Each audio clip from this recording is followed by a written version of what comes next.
მოგესალმებით ზვირფასო რადიო მსმენელებო, Facebook გვერდის მაყურებელო და ტელემაყურებელო. მოკლედ დღეს პარასკევია და მე ისევ ჩვეულ ფორმაში ვარ. ისევ საინტერესო სტუმარი მყავს, ოღონდ განსხვავებული ადამიანი, განსხვავებული პროფესიონალი, იმიტომ რომ ჩემთვის ძალიან დიდი მნიშვნელობა აქვს ამ პროფესიის ადამიანს როცა ვხვდები, მეცნიერებათა დოქტორი, პროფესორი, ოფთალმოქირურგი, მედიცინის მეცნიერებათა დოქტორი, კიდევ ერთხელ გიორგი პეტრიაშვილი. ბატონო გიორგი, უღრმესი მადლობა რომ მობრძანდით ჩვენთან და რატომ ხართ განსაკუთრებული ჩემთვის და მე მგონი ბევრი ადამიანისთვის მთელი ცხოვრება ბავშვობიდან დღემდე ვეთაყვანები ორ პროფესიას, ეს არის პედაგოგი და ეს არის ექიმი. აი ეს ორი პროფესია ჩემთვის არის ალბათ როცა დამისვავენ კითხვას და მისვავენ ხოლმე რა იქნებოდი, ვიქნებოდი ან ექიმი, ან პედაგოგი. კიდევ ერთხელ მოგესალმებით და მოდი დავიწყოთ თავიდან. კი ბატონო. მოგესალმებით პირველ რიგში. დიდი მადლობა რომ მომიწვიეთ თქვენს გადაცემაში, მოხარული ვარ. შესავალი გააკეთეთ ისეთი რომ არ შეიძლება რეაქცია არ მქონდეს. მე არ ვიცი ახლა თქვენ ჩაიხედეთ ჩემს გულში რაღაც ნიჭი გაქვთ ტელეპათიის თუ რა, მაგრამ ხო, ნიჭი. მაგრამ მე რო ვამთავრებდი სკოლას, მეკითხებოდნენ საწახვალ რას აირჩევ და ასე ვამბობდი, მე ან გამოვალ მასწავლებელი, ან გამოვალ ექიმი და რატო და პირველი მეთქი სულს გარჩენს მასწავლებელი და ექიმი ადამიანს გადაარჩენს. ისე მომეწონა ეს თქვენი შესავალი რომ ახრთოვანებული ვარ. ნახეთ, მართლა გულწრფელი ვარ და ეს ტექსტი არაერთხელ მithქვამს ჩემს გადაცემაში და პირველი შემთხვევა არ არის ამას რომ ვამბობ და ზუსტად ის თანხwebdriver რაზედაც მე მიფიქრია და მიხარია რომ ჩემი სტუმარი ხართ. თან ვიქნები ფრთხილი, იმიტომ რომ ბევრი რამე ამ კუთხით არ ვიცი და სხვათა შორის ერთი რაღაც უნდა გაგიმხილოთ. ბევრი რამე რომ არ ვიცი, კითხვებს რომ ვსვავ, აი ამით იმხელა ინფორმაციას ვაწვდი მაყურებელს, რომ ვერ წარმოიდგენთ. მოდით, რა მითხარით იცით? ოჯახი, როგორ ოჯახში იზრდებოდით? აი თუ ყავდათ ექიმი, პედაგოგი, აი როგორ აირჩიეთ, როგორ მიხვედით მაგ პროფესიამდე? ნუ პირველ რიგში დავიბადე და გავიზარდე მამა ექიმი, დედა პედაგოგი, ასე რომ არჩევანი მქონდა. ნუ გენეტიკურად გიფიქრიათ. თუმცა ბაბუა პოლიციელი იყო და ეგ ვარიანტიც განიხილებოდა, მაგრამ ჩემს მხრიდან არ მქონდა ისეთი მიდრეკილება, გავყოლოდი მაგ პროფესიას და ავირჩიე ბოლოს ექიმობა. როგორც კი დავიბადე, ალბათ 2-3 წლიდან, როგორც კი შემეძლო სიარული, მამას დავყვებოდი. და ხშირად წამიყვანდა ხოლმე სამსახურში. სადღაც 5 წლიდან პრაქტიკულად ვესწრებოდი ოპერაციებსაც. რომელი მიმართულებით იყო? ქირურგი იყო, ზოგადი ქირურგი იყო. მუშაობდა თბილისში, ადრე იყო მიხაილოვის საავადმყოფო, ძალიან ხშირად გამიტარებია მიხაილოვის საავადმყოფოს ეზოში ბავშვობა, თან ვახლდი არ ვცილდებოდი, ძალიან მაინტერესებდა და არც მიგრძალა და თავიდან ცოტა ისე სკეპტიკურად უყურებდა, მაგრამ მე მიხვდა რომ ეთყობას რაღაც შიგნით გენეტიკურად გაიღვიძა ჩემში და დავყავდი სამსახურში.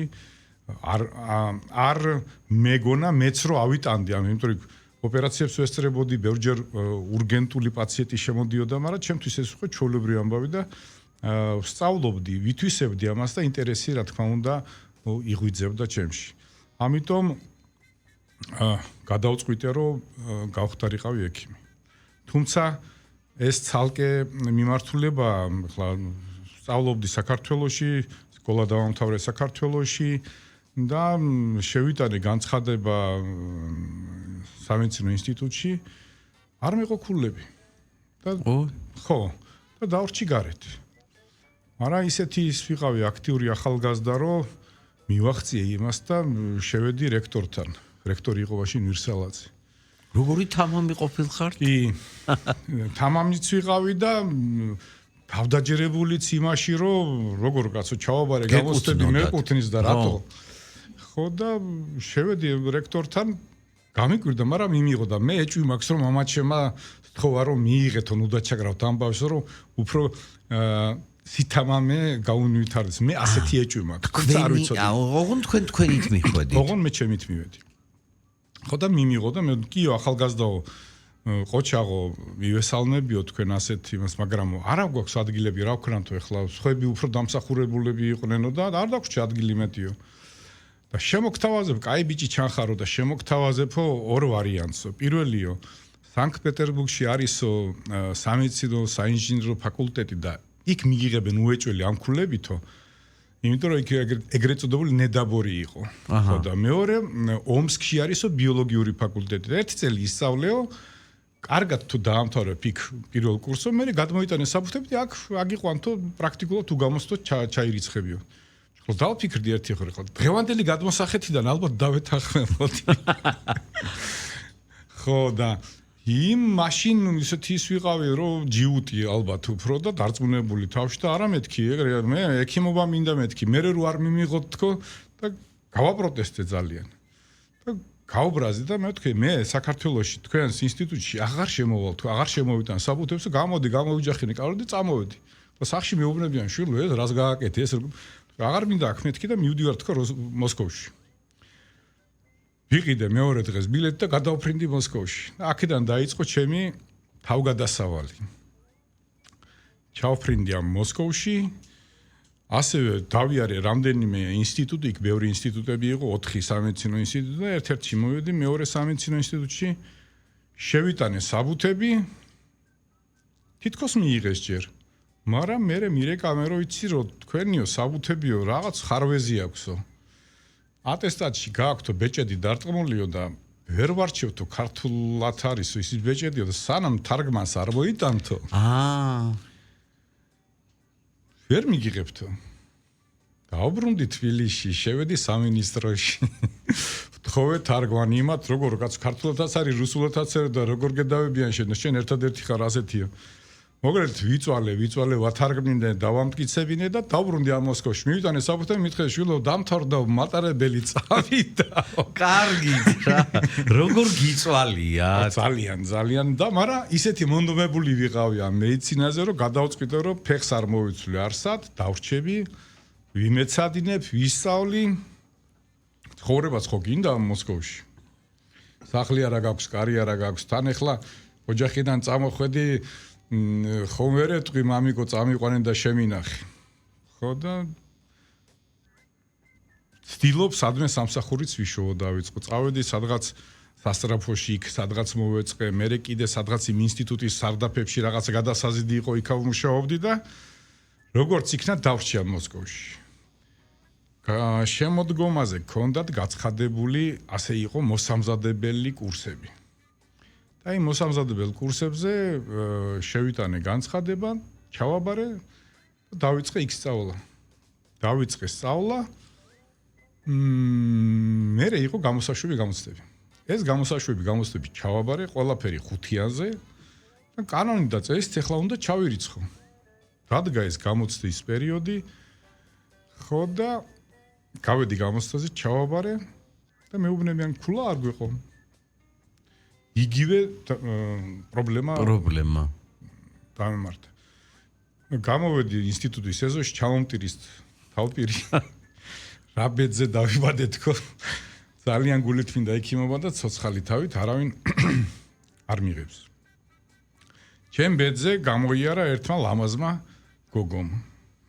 მიყურებს ლამის ცრემლები ჩამომდის და მეკითხება რა გჭირსო?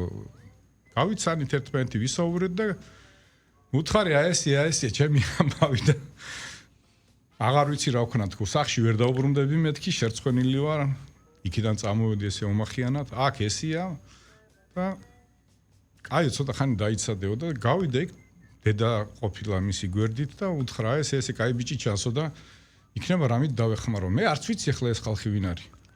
აღმოჩნდა რომ ამ გოგოს მამა მუშაობს კრემლში თავარი ექიმი თუ რაღაც ამდაგვარია. ხო და მოუყრენ ამ კაც სახში ჩემი ამბავი. შევეცოდე. ესე იგი როგორი აი ზღაპარივით ამბავია. კი, ნამდვილად. შევეცოდე და მეორე დღეს მირეკავენ რომ მობრძანდითო თქვენი საკითხი უნდა ხელახლა განვიხილოთ. მივედი დამიძახეს რექტორატში. ზის რექტორი გვერდზე პრორექტორები ზიან და მეკითხებიან შენო ქართველი ხო ხარო? კი მეთქი. რა ოჯახიდან ახო რომ მეკითხებიან და მოუყევი რა ოჯახიდანაც ვარ რომ ბაბუ პოლიციელია, ჩეკისტი იყო თავის დროზე თქო. მამა ქირურგი, ასე შემდეგ და ანუ მათ წარმოდგენა ჰქონდათ თო ვინმე ჩადიოდა საქართველოსდან ყველა უნდა მოწყობილიყო ფულით აუცილებლად. ეჭვი ჰქონდათ რომ ასეთი ხალხი ჩადის. ხო და ეს რომ გამომკითხეს კარგად ისა და კაიო შევაფასებთო და განვიხილავთ. და დაგიძახებთო კიდევ. მერე გამომიძახეს ცოტა ხანში ერთი გამოსცა უნდა ჩაგვაბარო კიდევ ერთიო და გადაწყდება შენი ბედიო. ველოდები როდის დამიძახებენ ამ გამოცდაზე დაიწყო სწავლა. ესე იგი, სექტემბერი, ოქტომბერი, ნოემბერი, დეკემბერი. იანვარში ისევ შევხვდა ეს გოგო. რა ხდებოდა? ესე და ვზივარ ველოდები მეთქი. ხო და მოიცა გავარკვევო და იანვარში დამირეკეს. მობრძანდიო, ჩვენო დაგვავიწყო და შენ რო არ მოხვედიო, გოგონო რო წახვედიო. აი ესეთი ზღაპარი ამბავი. ხო და შემიყვანეს ახლა ამ აუდიტორიაში, დამსვეს და დღესო გამოცდებიო მეორე სემესტრისო თუ ჩააბარებ ამ გამოცდებს აგიყვანთ. კიდევ კარგი ეს პერიოდი მეცადინეობდი ყველაფერს იმას რაც გადიოდნენ ეს მოსწავლეები. ჩააბარე ეს გამოცდები ბრწყინვალეთი. და უარი ვეღარ მითხრეს და გადამიყვანეს ამ მეორე სემესტრზე. ასე დამთავრდა ჩემი ამბავი ინსტიტუტში მოვეწყე როგორც იქნა. წამება. აი ვინ იფიქრებდა აი ამ ხელა გზა გაიარეთ, აი ამდენი წამება გაიარეთ და ეხლა ხარ დოქტორი. და დოქტორამდე კიდე ბევრი ვიწამე. ეხლა ინსტიტუტი რო დავამთავრე, თქვენ იცით რომ ადრე იყო განაწილება. ხლა მე მოსკოვში არ მქონდა ჩაწერა ეგრეთ წოდებული საცხოვრისი არ მქონდა, ვერსად ვერ გავჩერდებოდი და განაწილები თუ რა მომხედრ თუ მოსკოვის მკვიდრი ვიქნებოდი, დამტოვებდნენ მოსკოვში, თუ არა გამანაწილებდნენ ან სახალინზე ან სადღაც. ხო და შემომთავაზე სტამბოვში რაღაც სოფელში მიჩურინის ბაღების მოსავლელად თუ სადღაც იქ განაწილებაში მომხედრილიყავი. ხო და აღმოჩნდა რომ ჯერ პირველ რიგში ოფთალმოლოგი გავხდე ეგ ცალკე ზღაპარია. იცით რა მაინტერესებს, ნახეთ, ჩვენ ხო დროში ვართ შეზღუდულები თუ არა, ისეთ საინტერესო ისტორია პირველად ჩემს ცხოვრებაში ვარ ჩუმად გისმენთ. იცით რა მითხარით, აი გახდეთ, მოდი ესე ვიტყვი, თვალის ექიმი და აი ხო არის ადამიანი ირჩევს რაღაცას, აი ხო გულის ექიმი, ყელყური ნახეთ თვალის ჩინი რამ ბევრ რამეს ნიშნავს. რატომ გადაწყვიტეთ? ანუ როგორ გადაწყვიტეთ? არა, აი რატომ გიყვართ ეს ხედვა კი არა, როგორ მაგაშია რომ რატომ კი არა, როგორ მოხდა? რომ მე არ ვაპირებდი ოფთალმოლოგობას. მე მინდოდა ზოგადი ქირურგია, მე სადღაც გინეკოლოგია, მე სისხლძარღვებში ვმუშაობდი და გაოგნებული ვიყავი სისხლძარღვები, ძალიან ბევრი წარმატებული ქართველი სპეციალისტი მუშაობდა ბაკულე ბურაკოვსკი და ასე შემდეგ. კი, ბურაკოვსკი გამიგია, ხო? ხო და ერთ მომენტში მეხუთე კურსზე აღმოჩნდი თვალის საოპერაციოში. რო შევედი დავინახე დევს თვალი ამოღებული მეგონა და მიკროსკოპის ქვეშ პროფესორი აკეთებს ოპერაციას. ისეთი შოკი დამემართა, უცბად თითქოს გამეხსა რომ ეს უნდა იყოს შენი პროფესია თქო. იმის შემდეგ მაშინ გადაწყდა.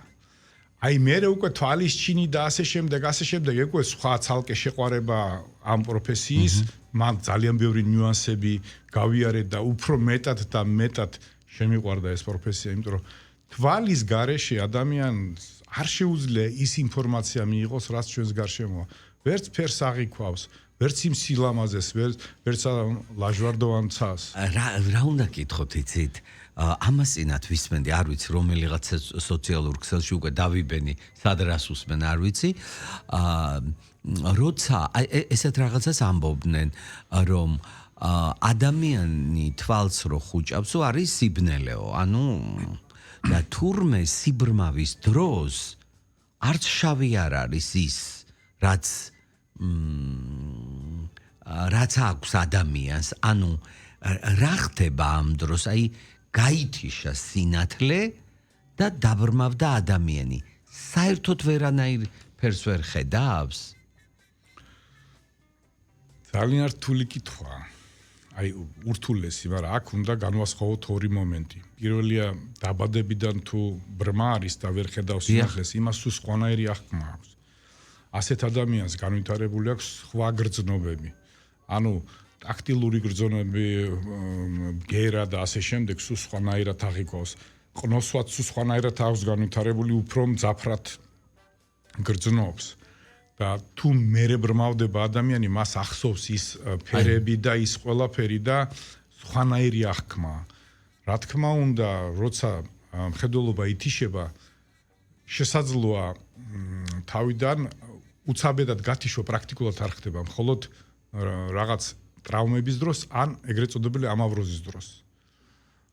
ტრავმების დროს თუ გადაიკვეთა ნერვი, დამთავრებული აქვს, სიბნელეა აბსოლუტური. და მარტო ის თუ ახსოვს ის ფერები და აღქმა, მაგალითად თუ გამოვიდა მზიანათებს სახეში, იმ სითბოს გრძნობს და გონია რომ სინთლე დაინახა. ხვდებით ხო? აი ესეთი რაღაცა, იმიტომ რომ ზეზე რო გადიხარ თვალდახუჭული, უცბად სითბო მიხვდები რომ მზი არის, ან ნატურა რო ანათებს. ხლა ცივი ნატურები რო იმას ვერ აღიქვავ. ვერანაირად. თუმცა გამიგია რომ კანით გრძნობენ დღეა თუ ღამეა, ესეც გამიგია. რადონეზე შეიძლება კანის აღქმა გაუნვითარდეს ასეთ პაციენტს, ასეთ ადამიანს. ისე ერთი რამე უნდა გითხრათ, ჩვენი ტელეწამყვანი და მომღერალი ბაბი კირკიტაძე ყავს ბებია, რომელსაც არ აქვს ბრმა არის და აი ყველაფერს გრძნობს. კი ბატონო. ყველაფერს იმ დონეზე, რომ აი დაუშვათ მოგვსებდაო ცოცხლსო დასახոտადო გადავიღე მე ჩავედი ამ ქალბატონთან, არაჩვეულებრივი ქალბატონი და საშუალება რო არ ქონდათო ექიმთან რო წავეყვანეთო, ვმალავდიო და თვალებ დახუჭული სწავლობდი რასად იყო, თუმცა ცოტას ვხედავდიო და მეო არ დარდოფო.